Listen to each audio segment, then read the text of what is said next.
நேருக்கு நேர், face to face.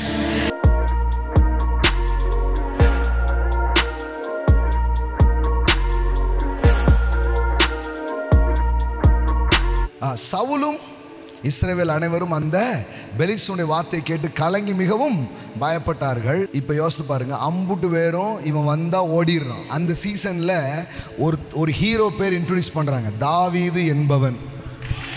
உங்களுக்கு புரியுதா? பைபிள் மாதிரி ஒரு மூவியை டைரக்ட் பண்றதுக்கான சீன் நீங்க வேற எங்கேயும் படிக்க முடியாது. ஒரு பெரிய ரவுடி இருக்கிறான், அவன் வந்தாலே எல்லாரும் ஓடுறாங்க அப்படின்னு சொல்லிட்டு தாவீது என்பவன். இஸ்ரவேல் எல்லோரும் அந்த மனுஷனை காணும் போது மிகவும் பயப்பட்டு அவன் முகத்துக்கு விலகி. அப்படின்னா என்னன்னா, அவனை ஃபேஸ் பண்ணவே முடியலன்னா இதுதான். விளங்குதா?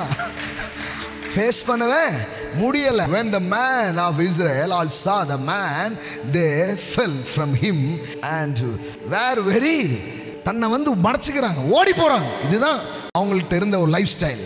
ஆனால் தாவீது என்பவன், எல்லாம் சொல்லுங்க, தாவீது என்பவன். ஆமென். தாவீது என்பவன் அவன் மூஞ்ச கூட பார்க்காம ஓடி போன கூட்டம். ஆனா இவன் சொல்றான், நேருக்கு நேர், ஃபேஸ் டு ஃபேஸ்.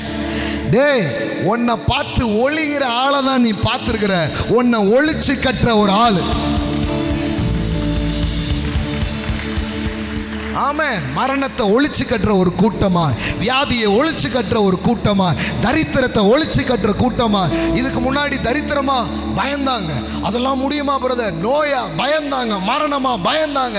ஆனா இப்போ தாவீது என்பவன், ஒரு கிருபையின் சந்ததி, ஒரு தேவனுக்கு பிரியமான சந்ததி ஒன்று எழும்பிக் கொண்டிருக்கிறது.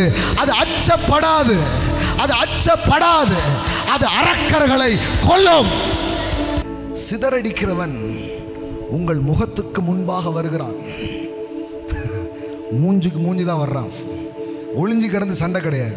சண்டைன்னு வந்துட்டா டைரக்டா தான், நேருக்கு நேர். எல்லாம் சொல்லுங்க, நேருக்கு நேர், முகத்துக்கு முகம். இப்படி ஃபேஸ் பண்றாங்க, இப்படி வந்து சந்திக்கிறாங்க. இதுக்கு முன்னாடி அவன் மூஞ்ச பார்த்தா ஓடுன ஒரு கூட்டம், ஒளிஞ்சுகிட்ட ஒரு கூட்டம். ஆனா இவன் ஒளிச்சு கட்டுற ஒரு கூட்டம். கர்த்தர் இந்த மாசம் அப்படிப்பட்ட ஆவியை உங்களுக்குள் வைக்கிறார். எதை கண்டு மக்கள் அஞ்சினார்களோ, எதை கண்டு மக்கள் கலங்கினார்களோ, எதை கண்டு மக்கள் பயப்பட்டார்களோ, அதை எதிர்த்து மிதிச்சு போற ஒரு கூட்டமா அந்த அபிஷேகங்களை, அந்த கிருபைகளை உங்க மேல அவர் ஊற்றி கொண்டிருக்கிறார். ஹல்லேலூயா.